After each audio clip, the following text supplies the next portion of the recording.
Hello. I cannot find my desk sign, so I'm holding up a business card until I find it or make another one. I'm Carole Parsons, a Stampin' Up! Demonstrator from the sunny South. And how are you today? I have got another origami type fold to show you. This is the one I learned from Tammy White, and I just love it. This is from the soon-to-be retiring Nature's Sweetness set. Aren't those tags cute? And this is a double fold pocket. And this one opens up. I put plain white paper on the inside. But today, I'm going to show you one just made with designer series paper.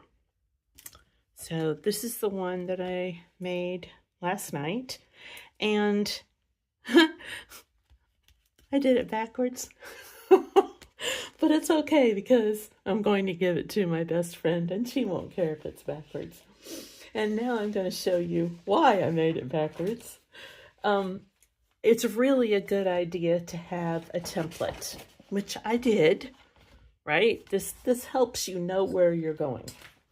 But my problem was I was trying to figure out about the direction of the paper. And you want the direction of the paper to go up. Yes, this went down. And I positioned all of my embellishments to cover up most of the direction so you can't tell. But the reason it's backwards this way is because I was backwards in my thinking. If you want the largest part of the card, which in this case is this front pattern, to show, you want that to be not facing up. Yesterday you wanted it to face up. Today you want the most predominant pattern to face down. That's why mine's backwards. It was facing up instead of down. So, but I'm going to show you how to avoid that mistake. And I just put, this is all one sheet of DSP. I just put one piece of white cardstock here for the inside. And this is really substantial enough. It doesn't need to be entirely made of cardstock and then covered with designer series paper. And on the inside here, I cut out a few pieces of the paper, flowers, right? And now, when I was learning how to do this, I made my template off of a piece of scratch paper. See? Notes all over it and everything. But now for my, I keep them. Hang on, I'll show you. I have a box. Oh, no, I moved it. Wait a minute.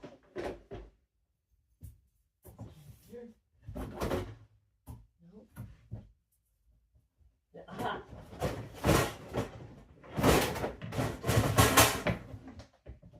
Nope, that's not it either.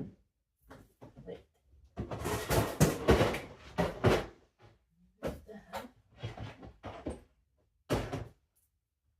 Ah. Okay. Did you hear all that crashing around? This is my template box. All right, so in it, I have templates for all of the fun folds I've made. And I use old scrap pieces of designer series paper to show myself where to, put the patterns, whatever. And these are just like dummy cards. And I don't have to have directions written up. As a matter of fact, my local customers and I sat down one month instead of a regular class, and we just made a bunch of these. I showed them how, and now all of them have a set of templates. So that is what this will do. It will go in my box. Okay, so you want to start with an 8.5 by 11 sheet of paper, not cardstock. You really want designer series paper. But I used cardstock here because it's plain color and you can see the score lines better and where I'm folding. Let's see. This is the designer series paper I'm going to use today. And as before, I've already cut and scored, but I can show you using the paper trimmer where and how we did what we're doing. Okay, so the first thing we're going to do is score only 2 times. We're going to score in half horizontally and vertically, and then we're going to make 2 folds, and that's it. This is much easier than yesterday's, and I thought yesterday's was fairly easy. So this is how we're going to do it. Now, of this paper, this is Country Woods Designer Series paper. And by the way, this didn't retire. I thought sure it would. It's carrying over into the new catalog. Well, I want this side to be the predominantly displayed pattern on the front of my card. So I do not want it to face up. I want it to face down. Okay?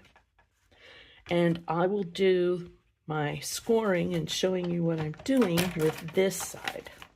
Okay, so we want to score at 4 1/4, right? Pretend I haven't already scored it. And then we want to flip the paper and score it again in half at 5 1/2. Okay, then after it's scored, here's the score line. I would take, well, I did take the cutting blade and cut from the edge up to this score line, which is halfway. Okay. So I'll show you on here again, just in case the plain color paper shows up a little better. So I'm going to cut right to there, right to this score line right here. Okay. Then, oops, well, okay, here we go. We're going to need that in a minute, but now the folds come. And you want to make, I made the tick mark bigger so that I can show you. From the edge of the card in, you want to make a tick mark with your pencil at 3 inches. Okay, then you want to measure down 3 inches from the top. So it's in 3 inches and down 3 inches. Then you'll use you can use just a scoring blade if you like, but it's so much easier with the paper trimmer. If you put this in the paper trimmer, you line up between those two pencil ticks, you're going to make a score line. So line up those 2 ticks on the track, use your scoring blade and score it. Then you have this. And remember what I told you about bone folders. They are your best friend when you are scoring. Okay, and for this one, no measuring is involved. This line right here, you just want to fold it so that this edge is going to meet this edge from here to here. So you're going to go like this, score it. So you've got a little piece here, see? And the same thing here. You've got a little space, I guess you would call it. Okay, we're done. Now watch how magic this happens. You take A and fold it over B. And then you take CD and fold them up. And then fold this one around. And that's it. How cool is that?